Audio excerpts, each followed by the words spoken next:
இந்த கேள்வி ரொம்ப ரொம்ப விசேஷமான கேள்வி. ஏன் தெரியுமா? நம்ம லைஃப்ல வாழ்க்கையில எது தெரிஞ்சுக்கணும் அப்படின்றது ரொம்ப பர்ஃபெக்டான கேள்வி இது. Thank you sir. பாபா ரொம்ப அழகா இதுக்கு பதில் சொல்லியிருக்காரு. வாழ்க்கையில ஏபிசினா என்ன அப்படி சொல்லி தர்றாரு. என்னது? அவாய்டு பேட் கம்பெனி, அதான் ABC. Also always be careful. இது ரெண்டுத்தையும் எடுத்துட்டு போனாங்க வாழ்க்கை ரொம்ப ஜாலியாக இருக்கும். அவாய்டு பேட் கம்பெனிக்கு சாமி ரெண்டும் உதாரணம் கொடுத்தாரு. அது என்னன்னு பார்க்கலாமா? ஒன்று, கர்ணன் தாராள குணம் உள்ளவன். எவ்வளவு கொடை தனக்குன்னு வச்சுக்காம எல்லாருக்கும் கொடுத்துட்டே இருப்பான். கர்ணனுக்கு பின் கொடையும் இல்லை, கார்த்திகைக்கு பின் மழை இல்லைன்னு பழமொழியே உண்டு. துளி கூட யோசனை பண்ண மாட்டான், அப்படியே கொடுப்பான். கடைசி காலத்துல கூட கிருஷ்ணர் கிட்ட சொல்றான்,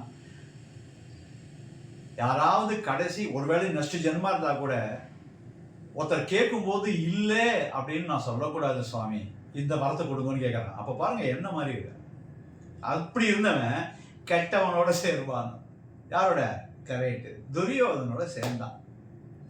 இவ்வளோ நல்ல குணம், இறக்க குணம், வீரம், சாகசம் செய்யக்கூடியவன், வைராகியம் உள்ளவன் கெட்டு போயிட்டான். காரணம் கெட்டவனோட சேர்ந்ததுனால. இது ரொம்ப அழகா சாமி இது சொன்னாரு. இன்னொன்னு சொன்னாரு என்னன்னா, மழை பெய்யும் போது அதுக்கு முன்னாடி கொஞ்சம் காற்று லேசாக அடிக்கும் இல்லையா, ஜில்லுன்னு. மழை வரப்போது சொல்லுவோம் இல்லையா? ஆமாம், இது எக்ஸ்பீரியன்ஸ் எல்லாரும் பண்ணியிருப்போம். அந்த காற்று வரும்போது தலையில் எங்கேயாவது ஒரு சின்ன காகிதம் கிடைச்சிருக்கும். இந்த காகிதம் என்ன தெரியும் பண்ணுறது? அப்படியே பறந்து போய் டேன்னு மேலே போய் ஒரு கோவில் கோபுரத்து மேலே போய் கூட நிற்குமா. ஆனால் மழை பெஞ்ச உடனே புஷ்ஷுன்னு எடுத்து மண்ணோட மண்ணை கீழே விழுந்து விழுந்துருமா. நீ யாரோட சேர்ந்துருக்கியோ அது இம்பார்ட்டன்ட் அப்படின்றார். ஸ்பிரிச்சுவலாக சொல்லும் போது சாமி இன்னொன்று பியூட்டிஃபுல்லாக சொன்னார். ஒரு பாம்பு பார்த்த உடனே அடிக்க தோணும், எல்லாரும் அடிச்சிடுவார். ஒரு எலி அடிப்போம். ஆனால் பிள்ளையாரு இல்லை சிவபெருமான் கழுத்தில் இருக்கும்போது அதுக்கும் சேர்த்து ஆரத்தி அடிக்கிறோம். நல்லவனோட சேர்ந்தா எப்படி பத்தியா, கெட்டவனோட சேர்ந்தா எப்படி பத்தியா, புரியுதா? ஒரு எலியை பார்த்து அடிச்சிடுவோம், ஆனால் அது மூஞ்சி ஒரு வாகனம் சொல்லும்போது அதுக்கு சேர்த்து தான் ஆரத்தி அடிக்கிறோம். ஏன்? பிள்ளையாரோட சேர்ந்தது. கடவுளோட சேர்ந்துருந்தா நம்மளுக்கு மதிப்பு. மனிதர்களோடு சேர்ந்து இருக்கும்போது டிஜெக்ட் ஆகிடுவோம். இதை புரிஞ்சுக்கணும். இது வந்து பெரிய லெசன் நம்மளுக்கு சாமி கொடுக்கறது. Avoid bad company, always be careful. அப்படின்னா மிஸ்பிளேஸ்ட் லவ் இருக்கக்கூடாது. கடவுள் ஒண்டி தான் நம்மளை எப்பவுமே. God is the only one. அவரை விட்டு வேற யாரும் நம்மளுக்கு சொந்தம் இருந்த எதுவுமே சும்மா எல்லாமே எதிர்பார்ப்போட பழகுவா. எத்தனை அன்பு வச்சாலும் ஏமாத்துவாங்கோ. ஆனால் கடவுள் என்னைக்குமே ஏமாற்ற மாட்டார். கொஞ்சம் டிலே ஆகலாம். டிலே இஸ் நாட் டினையல்னு சொல்லுவார் சுவாமி. எவ்வளோ அழகான வார்த்தை இருந்தீங்களா? கொஞ்சம் தள்ளி போச்சுன்னா don't think I am useless, ஒன்றும் பண்ண மாட்டேன்னு நினைக்காத. The time is not right. When the time comes I will help you. கரெக்டாக வரும். பிகாஸ் காட்ஸ் டைம் 100% கரெக்டாக தான் இருக்கும். ஸோ ஏபிசி ஆஃப் லைஃப் என்னன்னா, அவாய்டு பேட் கம்பெனி. ஒன்று வெரி வெரி இம்பார்ட்டண்ட்டு. அண்ட் ரெண்டாவது, இல்லை நான் ரொம்ப நல்லவன் நினச்சேன் அவங்க கூட சேர்ந்தேன் அப்படின்னு சொல்லக்கூடாது. Avoid bad company. கொஞ்சம் தப்பு நடந்தால் கூட இம்மீடியட்டாக ரூத்லெஸ்ஸாக அவனை விட்டுட்டு போ. Avoid bad company. Second, always be careful. நீ லவ்னு கொடுத்துட்டு ஏமாறாத. லவ் ஆல் சர்வால் பொதுவாக இது. ஆனால் ரொம்ப அட்டாச்மெண்ட் வச்சுக்காத. Because most of the time people anybody யாராவது ஒரு மனசு கஷ்டப்பட வைக்கிறாங்கன்னா, யார் மேலே நீங்கள் லவ் வச்சுருக்கீங்களோ அவங்க தான் மனசை கஷ்டப்படுத்துவாங்களாம். அப்போ சாமி சொல்கிறாரு, நான் அப்படி கிடையாது. You love me because I am the only one worthy of your love. வேறு எதுவும் வேஸ்ட்டுன்னு சொல்கிறார். ஸோ ஏபிசி ஆஃப் லைஃப்பில் என்னது கரெக்ட். Avoid bad company. அப்புறம் என்னது? Always be careful. ஓகே, அதுதான். எவ்வளோ நல்லா இருக்கு பத்தியா? இன்னும் ஒரு சின்ன இன்சிடென்ட் சொல்ல விரும்புகிறேன்.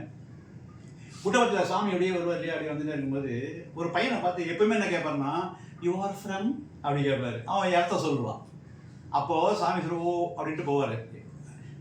இப்பேற்பட்ட பகவானுக்கு ஒரு குழந்தை பிரைமரி ஸ்டூடெண்ட் கிட்ட ஏன் அப்படி பேசணும், அப்படி பேசுவார். அப்போது அந்த லவ் கொடுக்குறான், பேசும்போது ஒரு அந்த ஒரு கனெக்ஷன் வருது இல்லையா, அந்த குழந்தைய என்ஜாய் பண்ணோம். பெரியவன் ஆன உடனே சாமி என்கிட்ட பேசினாரே, சாமி என்கிட்ட கேள்வி கேட்டாரே, நான் பதில் சொன்னேனே அப்படிலாம் சொல்லுவோம். அப்போது சாமி கேட்டார், வேர் இஸ் யுவர் ஃபாதர்னு கேட்டார் அந்த பையனை. இது வந்து புது. அந்த பையன் சொன்னான், மை டேடி இஸ் இந்த தர்ஷன் லைன் அப்படின்னா. இப்போ பாருங்க, அவர் கேட்டது ஃபாதர், இவன் சொன்னான் டேடுன்னா. டேடினா டேட். சாமி கேட்டார், dad you know what is the meaning of dad? அவனுக்கு தெரியல, இது ஸ்லாங்கு. ஃபாதர் தான் சொல்கிறது. சில பேர் அம்மாவை மம்மின்னுவான். மம்மின்னா தெரியுமா, ஈஜிப்டில் செத்து போனவெல்லாம் போட்டு வைக்கிறது பேர் மம்மிஸ்னு பேர். பைத்தியக்காரத்தனமாக அவங்க ஃபாரினரை ஃபாலோ பண்ணி சொல்லிட்டு மம்மி மம்மின்னுவாங்க. அவங்க மம்மியும் குஷிப்படுவாங்க, என் பையன் கான்வென்ட்டில் படிக்குதுன்ட்டு. எவ்வளோ ஒஸ்ட்டு பார்த்தீங்களா, செத்து போனவளேன்னு சொல்கிறான் அம்மாவை. அப்படி தானே? அப்போது அந்த பையன் டேட்னு சொன்னேன். சாமி ஒரு நிமிஷம் பார்த்து அந்த பையனை ரொம்ப சீரியஸாக பார்த்து சொல்கிறாரு, TAD date, I am the divine father and if you are attached to this dad you are safe. and dad அந்த டி இருக்கே, அந்த ஃபாதர், அது வேண்டாம். ஒரு டேடு, நான் தான் உன் டேடுன்னாரு. அப்போதான் என்ன அர்த்தம், யார்கிட்ட சேர்மானமோ அதுதான் காப்பாற்றும். நான் தான் உங்கள் அப்பா அம்மா மூலமாக நீ வந்த, ஆனால் நான் தான் உன் அப்பா அம்மான்றாரு. அம்மா எப்பன்னு சொல்கிறேன் இல்லையா, அதே மாதிரி நான் தான் உன் அம்மா, நான் தான் அப்பா, மீதி எதுவும் கூட வராது. அப்பா அப்படிப்பட்டவர் இப்படிப்பட்டவர், அம்மா இப்படிப்பட்டவர், எல்லாம் யூஸ்லெஸ்ஸு. புரியுதுங்களா? மரியாதை கொடுக்கணும் பெரியவங்க, அதோட சரி. அதுக்கு அட்டாச்சாக இருக்காதீங்க. Avoid bad company and always be careful. புரியுதா? Very good question, thank you.